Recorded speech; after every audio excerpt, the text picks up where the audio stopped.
Alors je suis à côté de Sophia. Sophia, c'est pas vous. Sophia, c'est pas non plus quelqu'un que j'ai rencontré sur le salon. Sophia, c'est cette machine. Alors cette machine, qu'est-ce qu'elle a de particulier? Alors cette machine, c'est une machine qui va permettre de faire une acquisition automatique en 3D du sein en 30 secondes. Alors ce qu'il y a de nouveau, c'est que on n'est plus dans la mammographie où on comprimait les seins des femmes. Donc le point numéro 1 de cette machine, c'est le confort, c'est ça? Exactement. D'abord, le lit d'examen est lui-même très confortable, c'est un matelas à mémoire de forme. La patiente est en position ventrale, donc tout à fait intime et beaucoup plus privée. Et elle a juste à positionner son sein dans le cône ici noir d'examen. Donc la position est vraiment confortable et il n'y a pas de pression, il n'y a pas de compression, donc ce n'est pas non plus douloureux pour la patiente. Comment ça fonctionne cette technologie? Alors c'est tout simple, dans la table, il y a une sonde intégrée qui est une sonde très large, qui fait 9 cm, qui est une sonde d'écho classique et traditionnelle, qui va tourner en 30 secondes, faire ses 360 degrés. Pendant la rotation de la sonde, l'échographe enregistre toutes les images et à partir de ces images, on va pouvoir reconstruire le 3D, le volume 3D du sein et visualiser tous les plans à l'intérieur du sein. Donc je vais vous montrer comment ça fonctionne. On démarre l'acquisition juste en appuyant sur une touche. La sonde qui est partie de la position midi en termes de... va tourner comme ça en 30 secondes. On enregistre en même temps sur l'échographe ce qu'on est en train de faire. Quand il a fini sa rotation, on envoie les images sur une station de travail qui va reconstruire le 3D et permettre de visualiser tous les plans qu'on a acquis pendant ces 30 secondes. Un des points forts, c'est aussi la reproductibilité. Exactement, la patiente est toujours dans la même position, le sein on le positionne toujours dans la même position, donc on va pouvoir comparer dans le temps une tumeur ou quelque chose, l'évolution de quelque chose sur la même patiente. Et alors maintenant on va aller voir la station de travail. Allons-y. Donc nous voilà sur la station de travail. Alors qu'est-ce que ça apporte de nouveau? Alors on a envoyé toutes nos images ici sur la station de travail. Alors l'intérêt de la station de travail, c'est à partir de toutes les images qu'on a acquises précédemment, on va pouvoir visualiser ici en haut à gauche le volume 3D de notre sein. Ici, les coupes axiales, donc les coupes avec lesquelles on a fait l'acquisition. Ici, la coupe sagittale. Et le plan le plus intéressant qu'on n'a jamais en échographie, qui est la coupe coronale, ici. Donc ensuite, c'est tout simple, c'est une station de travail. Donc on va pouvoir manipuler toutes nos coupes pour rapidement avoir, donc soit par exemple ici, si je me mets sur la coupe coronale, je démarre donc au niveau, ici nous avons nos côtes, et je vais rapidement pouvoir balayer tout le sein jusqu'au mamelon et avoir rapidement un aperçu de la structure du sein jusqu'à la peau. Ou je manipule chacun des axes ici pour aller visualiser tout mon sein en entier. S'il y a une zone d'intérêt que vous avez déjà découvert, vous pouvez déplacer tous vos axes et aller visualiser dans tous les plans ici cette zone-là. Et vous avez aussi la possibilité d'aller vraiment tourner autour de toutes les zones dans tout le sein. On a une acquisition 3D, donc tous les plans vont être visualisables. Alors dites donc, c'est fantastique. On a une machine qui est plus confortable, qui offre plus de possibilités. Alors pourquoi on n'a pas Sophia en France? J'espère que ça va venir. Je pense que le problème majeur, c'est que pour l'instant, il n'y a pas de cotation pour ce type d'examen. Donc c'est coté comme un examen manuel standard.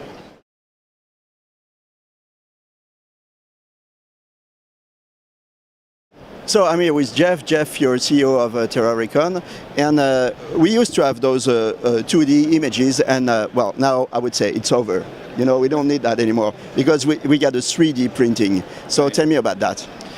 This provides an entirely different form of communication with physicians.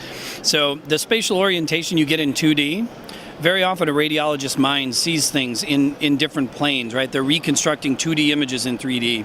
So this gives them a format that they can discuss amongst radiologists and most importantly with their referring physicians who might not be imaging experts. So it really puts the imaging and the clinical issue into context for physicians and for their patients in a form that everyone can understand because it's visual and it's physical. I noticed there are various colors. So what's the meaning of those colors? So when we print this, you can see how realistic the bone is. That's because it's what you see is what you can get. We rendered this in 3 dimensions, and then you see the realism of the bone. Now in this case, the patient has got some implants, some brackets that were installed during surgery. And so you can actually see this, again, in a way that would be impossible to understand in a black and white 2-dimensional image. You can even see inside the bone. That's what's really impressive of what we've accomplished here at this RSNA show, is that for the first time we have a simple and affordable way that the images are in fact what you see is what you get. You can see within this entire model. In fact, if you cut the model and opened it up, you would see the inside of the anatomy as if it's real. This is truly a volumetric representation of the anatomy through and through. Okay, we can even go further with this. This is 3D and slicing at the same time. Can you explain me that? Yeah, so when you create these very realistic models, in this case you have a tumor on a patient. This is a facial tumor. This is a tumor. This is a tumor here. This is the teeth of the patient. And this is what the skull would look like on the inside, the sinuses. And so you might wonder if you were going to extract this tumor or perform surgery on this tumor, how you would go about that surgery. And so you need to see not only that there is a tumor, but you need to understand the makeup of that tumor and its orientation to the teeth and to the jaw and to the tissue that you want to save. And so by creating this slicing, you can see that in fact this model is entirely volumetric and realistic.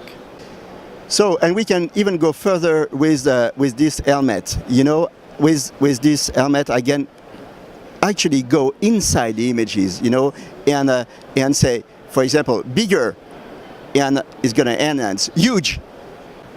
Well, and I can really travel around the images, inside the images. Yeah. So this is a big improvement. So what you're looking at, that's the Microsoft HoloLens, and we've applied that technology to medical imaging for physicians. So you may have a model like this that's in the physical world, but very often physicians need to collaborate on images that they couldn't possibly have a physical model all in the same place. And so now with this technology, you can have models that are in the imaging world within our viewers, you can have it in the three-dimensional physical world in the form of these very realistic models, and you can have them in the holographic world, so you can actually step inside and around the anatomy and collaborate with other physicians. So it's really adding many dimensions to how physicians can interact with images and provide better patient care. Is this the future, or is this present?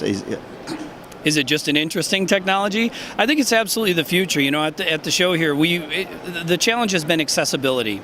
So because of the expense, because of the technology, no one had a way to actually just buy the technologies in a very simple form as a product. So for the first time now, these prints, you can create these prints in 72 hours with absolutely no software in-house required. And the same with the holography, that now in that same platform, you can make a model, you can look at a model, and you can do the holography. So I think it's really been in terms of accessibility, but based on the demand here at the show, this is a new technology, it's an emerging technology, but we clearly have received feedback that it is a big part of the future.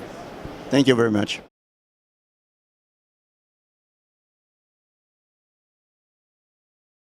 Ici, on est devant une machine qui a l'air d'être un scanner, mais c'est pas un scanner. Voilà, effectivement, ça ressemble au scanner, ce n'est pas un scanner, bien que ça fasse de l'imagerie, qui va être pour le radiologue interprétable comme un scanner, avec un gros avantage, c'est qu'il va réaliser cette acquisition avec beaucoup moins d'irradiation que le scanner et avec une bien meilleure définition. Une fois que l'acquisition est réalisée, le radiologue va pouvoir interpréter ces images comme s'il était fait sur un scanner traditionnel. Comment ça marche? C'est quoi cette technologie? Ce sont des rayons X qui sont utilisés et qui, par une technologie un peu différente, qui utilise des capteurs plans et non pas des détecteurs, permettent une irradiation beaucoup plus faible, puisque les détecteurs en question, les capteurs plans, sont beaucoup plus sensibles au rayonnement ionisant que les détecteurs de scanner. Les applications, c'est quoi? Applications imagerie dentaire, imagerie maxillofaciale, imagerie ORL, notamment les rochers qui sont de bien meilleure qualité que sur le scan, avec une meilleure définition. On peut voir des pathologies beaucoup plus fines comme l'autospongiose de façon plus précise. Et bien sûr, de par la position allongée du patient, une possibilité de faire de l'imagerie ostéo-articulaire, membres inférieurs, membres supérieurs, arthrographie, tout ce qu'on fait généralement sur le scanner, mais là encore avec une bien meilleure définition. Alors dernière question, est-ce que c'est disponible en France? Alors bien sûr, c'est disponible en France, c'est déjà installé dans pas mal d'hôpitaux, cliniques et cabinets privés. Cette machine évolue, ici vous avez la dernière génération, une génération qui a augmenté sa résolution encore et divisé par 2 le temps d'acquisition, ce qui permet d'avoir des examens beaucoup plus courts, avec beaucoup moins de bougées patients et des définitions encore supérieures. Merci.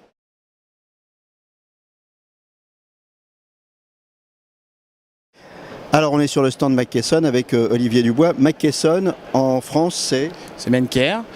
Donc l'originalité de votre solution en fait c'est qu'on fait tout sur le PACS. La console PACS, c'est un cockpit diagnostique où on a accès à l'ensemble des informations du système d'information, dossier patient, RIS et la visualisation des images radiologiques et l'accès aussi à tous les logiciels de post-traitement spécifiques à des pathologies ou à des organes bien précis. Deux nouveautés au RSNA. Premièrement, le mode collaboratif.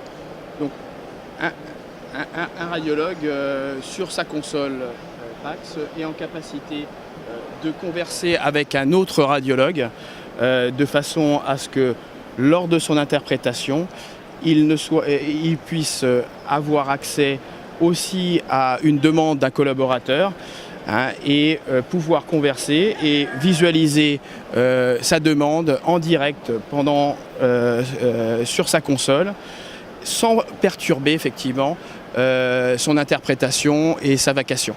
Alors en clair, comment ça marche? Ici, je vois en vert des collègues qui sont libres pour un mode collaboratif. Ça dérange en rien ce que je suis en train de faire. J'interpelle un de mes collègues et lui, sur son écran, il voit la même chose. Exactement. Ça permet effectivement d'avoir un avis d'un expert, d'avoir aussi une collaboration entre deux professionnels radiologues ou un professionnel clinicien et un professionnel radiologue pour parler d'un cas clinique bien particulier. Deuxième nouveauté, donc la mobilité. Alors montrez-nous ça. Maintenant, le radiologue a la possibilité d'avoir l'ensemble des informations sur son téléphone, de façon à pouvoir éventuellement collaborer avec ses cliniciens et aussi réaliser un premier avis à partir de son téléphone et visualiser les examens qui ont été produits par ces manipulateurs. Donc là concrètement on peut imaginer que dans le futur je suis à l'hôpital, j'ai mon iPad et je me balade de service en service et je peux avoir accès à toutes les informations sur ma tablette. Tout à fait, c'est le principe, c'est le but que le radiologue ne soit pas obligatoirement attaché à un fil, si je peux me permettre l'expression, mais principalement puisse avoir son outil qu'il a dans sa poche pour regarder et visualiser les examens qui sont en cours ou les examens qui ont été produits par ses collègues. Donc voilà, on se résume, tout sur le PACS, le mode collaboratif et la mobilité. Merci beaucoup.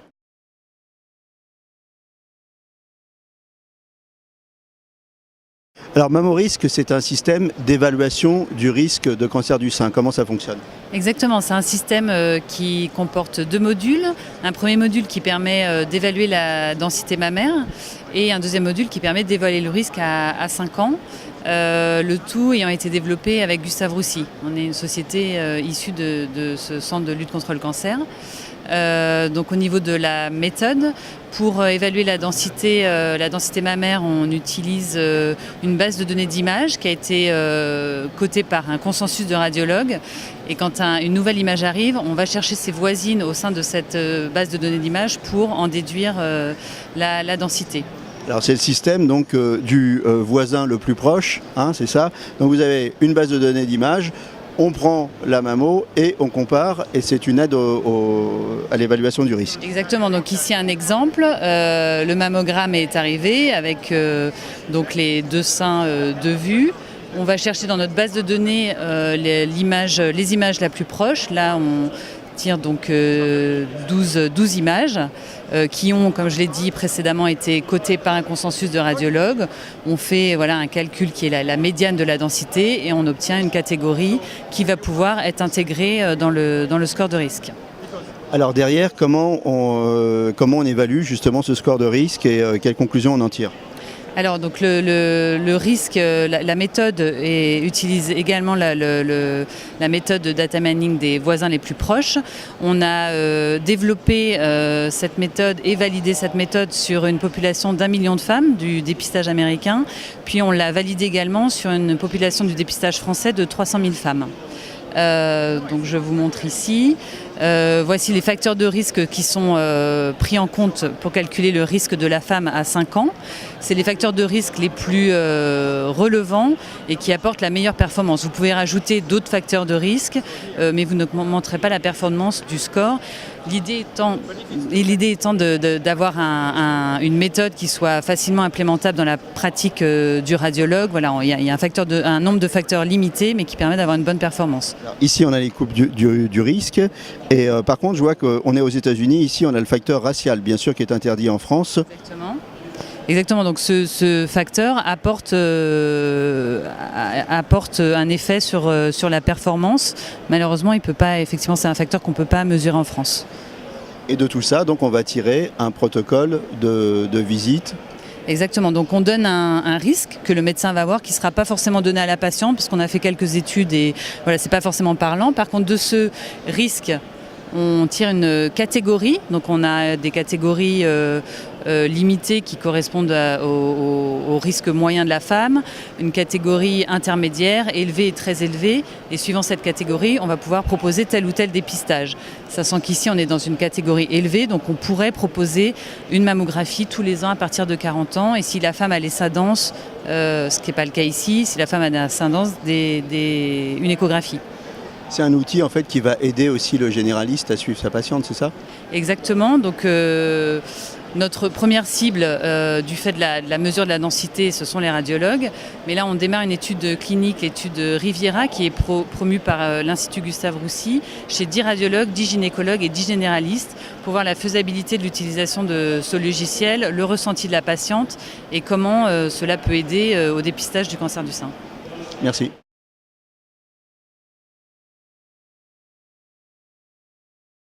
Alors, EOS Imaging, la technologie est particulière, elle permet de réaliser des examens en mode fonctionnel. Comment ça fonctionnerait? Oui, alors, donc, vous voyez ici, on a une maquette de notre système EOS, donc en temps réel. On va réaliser une acquisition, soit du corps entier, uniquement du rachis ou du membre inférieur. On va utiliser les 2 tubes et 2 détecteurs d'une manière simultanée. Donc, en fait, on va faire un balayage vertical du patient. En fait, à peu près dans 18 secondes, on va obtenir des images avec une très faible dose d'irradiation, avec une très bonne qualité d'image. Avec quelle technologie ça fonctionne? C'est une technologie de rayon X, donc on utilise des tubes scanners. Et on va utiliser une très forte collimation, donc on a un faisceau de rayon X qui fait à peu près 0,5 mm d'épaisseur. On va faire ce balayage vertical de la tête aux pieds. Donc on a fait notre acquisition, on va voir tout de suite ce que ça donne sur la console. Très bien. Alors là, on est arrivé sur la console, donc on a notre acquisition. Alors donc ici, nous sommes devant une console qui s'appelle Stereos, donc qui permet déjà de revoir des images qu'on a acquises. Donc là, on peut dire qu'on a fait un examen du membre inférieur. Et sur cette console, en fait, on peut préparer un modèle 3D du patient, donc un modèle 3D patient spécifique qui nous permet de calculer de manière très précise des paramètres les plus importants du membre inférieur. Donc par exemple des longueurs, des torsions, des offsets, un peu tous les paramètres qui sont nécessaires pour une planification 3D, pour un contrôle post-opératoire. Donc ici vous voyez, on a le modèle 3D qui est vraiment spécifique au patient. Et on peut voir les torsions. On peut voir également donc, les torsions, donc la torsion fémorale ou la torsion tibiale sur les 2 membres inférieurs en pré ou en post-opératoire.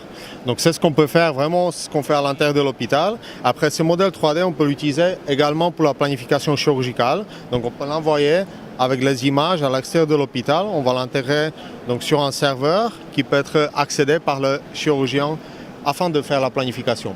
Alors on y va, on va planifier. Donc ici, nous sommes devant l'écran de chirurgien, donc il peut travailler à partir de son ordinateur portable. Il suffit qu'il soit connecté sur Internet et il pourra donc revoir de nouveau les images de phase et de profil avec le modèle 3D.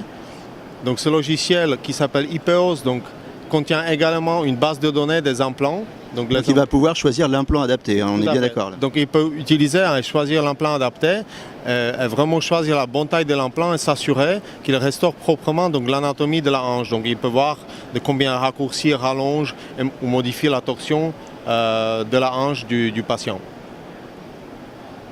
Et donc après l'opération, eh ben, on recommence, on fait un examen et on peut évaluer le résultat de l'opération, c'est ça? Tout à fait. Donc après l'opération, on peut faire de nouveau un examen, faire une analyse tridimensionnelle afin de s'assurer que le résultat a été obtenu suite à la planification, vraiment de comparer la planification et le résultat post-opératoire. Merci Lucas.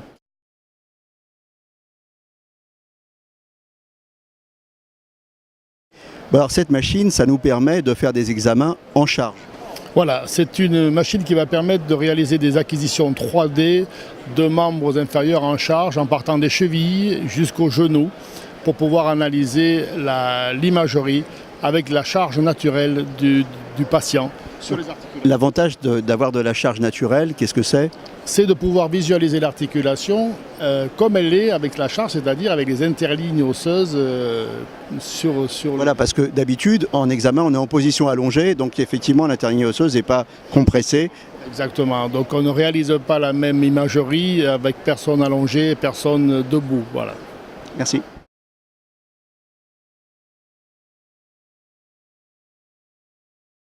Donc ici, on est sur le stand Philips avec David Corpos. Alors j'ai envie de dire, what's new chez Philips? What's new au RSNA? On continue sur une grande innovation qu'on appelle le First Time Right.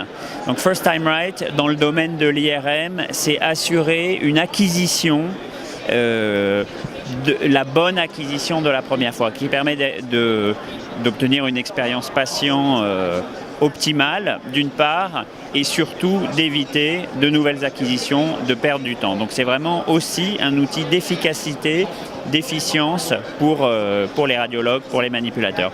C'est dû à quelle technologie alors? Alors concrètement, c'est une série de petites innovations intelligentes, je dirais même malines, pour arriver à, éviter que le patient ne bouge. Donc bien sécuriser le patient pour éviter les mouvements qui souvent sont dus au stress. Quand on le sait, rentrer dans l'IRM, c'est relativement stressant. On mobilise le patient pour éviter qu'il ne bouge.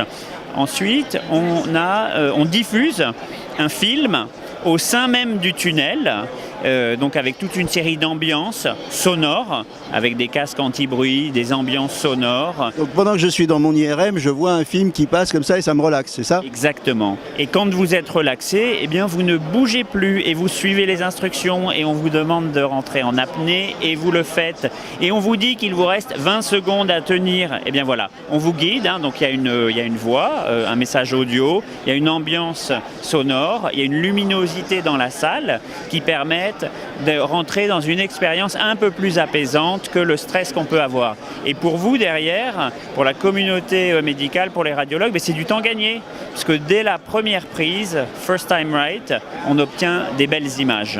Alors c'est aussi un appareil extrêmement précis, 3 Tesla. Tout à fait, qu'on montre ici, on pourra vous donner un peu plus d'informations, tout à fait. Alors par contre c'est un appareil aussi extrêmement volumineux. Oui, oui. Vous en avez en France déjà? On en a installé plusieurs, évidemment. On en a installé en France un nombre important. Merci beaucoup. Merci.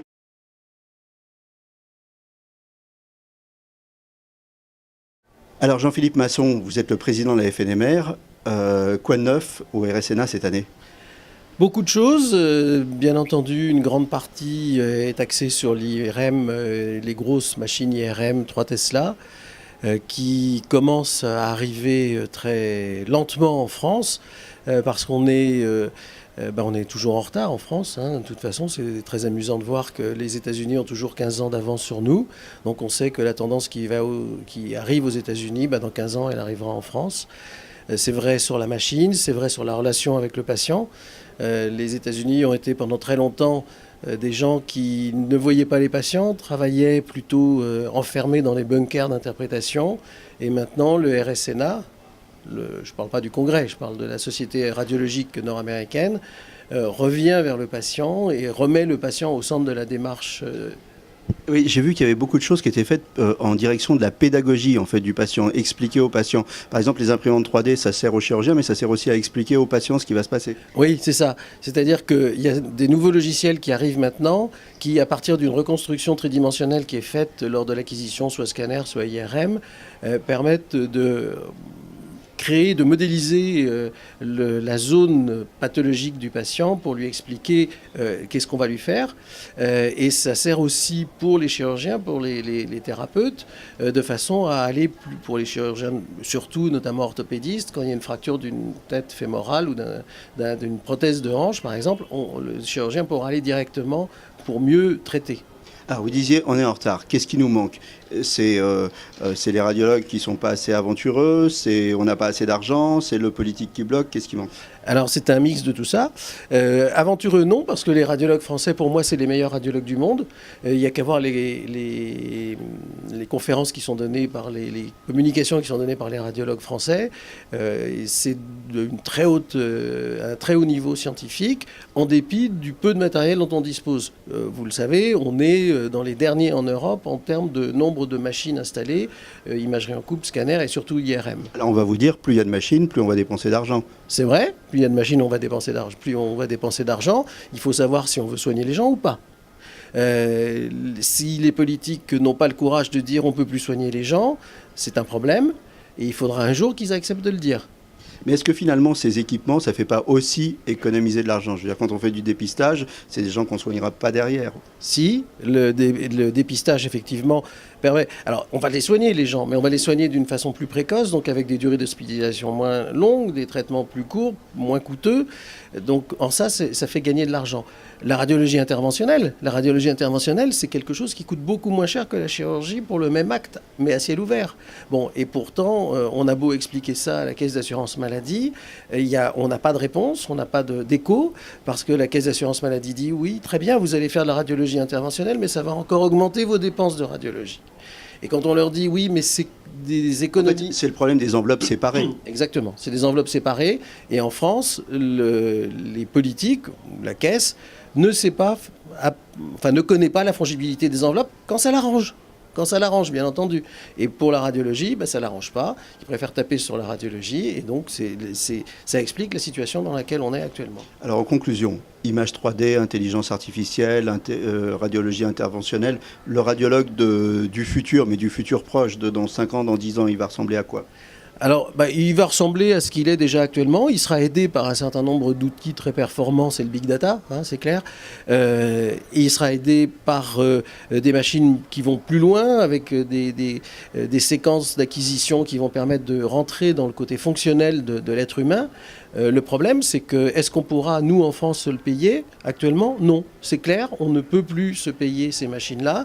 La Caisse d'assurance maladie est au RSNA. Les constructeurs leur montrent des machines en leur disant, voilà, ça c'est ce qui sort. Mais ça ne pourra pas sortir en France parce que compte tenu de la valeur des actes qui sont réalisés en France, des forfaits techniques qu'il y a en France, on ne pourra pas se le payer. Et comme je sais, et les radiologues français le savent aussi parce que je ne me cache pas et on ne cache pas les négociations qui sont en cours, la Caisse veut encore baisser la valeur des forfaits techniques parce qu'il y a trop d'IRM qui sont faites en France. Il y a eu un peu plus d'autorisations de machines qui ont été données. Je veux dire, quand on a une machine qui est installée, on ne va pas la regarder en disant c'est magnifique cette machine et puis on ne fait rien dessus. On va la faire travailler. Quand vous dites qu'il y a trop d'IRM fait en France, c'est ce que dit la Caisse ou c'est ce que vous dites vous ? Non, c'est ce que dit la Caisse. Vous ne dites pas qu'il y a trop d'IRM fait en France ? Nous, il n'y a pas assez d'IRM, c'est clair. Et quand on voit qu'il y a 30 jours d'attente pour avoir un rendez-vous IRM, il n'y a pas trop d'IRM en France. Ok, donc voilà, on espère que le RSNA va donner des idées à tout le monde. On peut l'espérer, je ne suis pas très convaincu malheureusement, parce que ce n'est pas la première fois que la Caisse vient au RSNA et à chaque fois, il continue de baisser la valeur des actes.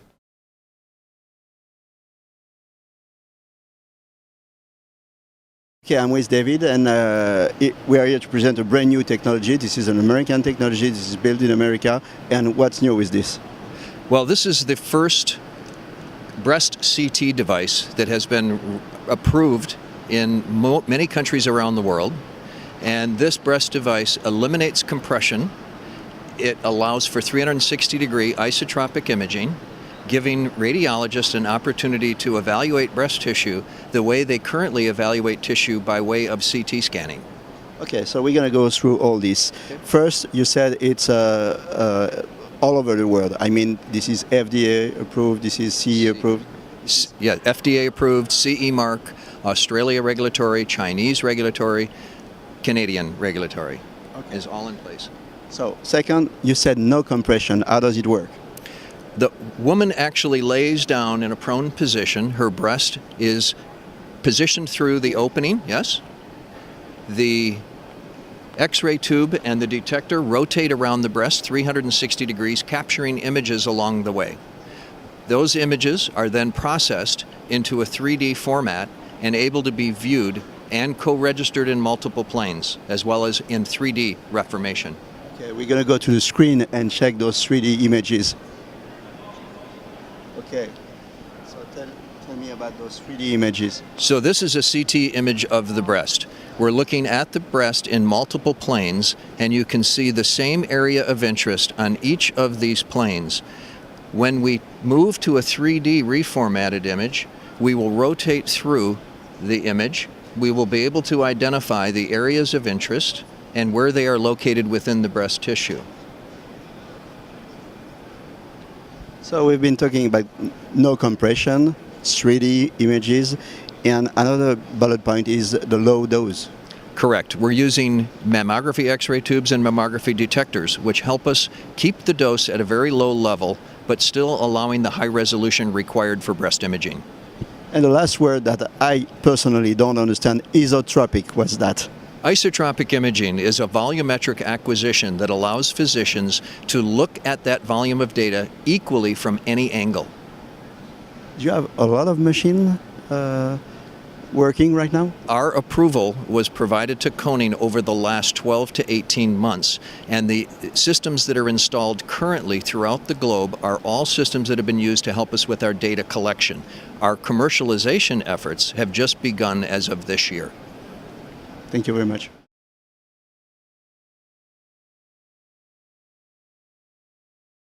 Alors on est aux États-Unis. Aux États-Unis, il y a des gros, il y a même des très gros. Et donc ici, on a une application, on a un lit vraiment dédié aux personnes ultra obèses. Le problème, c'est que ça arrive en Europe. Voilà, on a cette population en Europe qui commence à être, qui pose à poser un problème et on doit s'occuper de ces patients-là. Et cette table-là a été spécialement conçue pour recevoir des patients de ce calibre-là. Des patients peuvent aller jusqu'à 280 kg sans qu'il y ait une gêne sur l'opération. La dimension est faite en conséquence, la machine tient le choc. C'est la seule machine au monde capable de faire ça aujourd'hui. C'est bon, on peut aller manger un hamburger alors voilà, maintenant. tout à fait. Merci.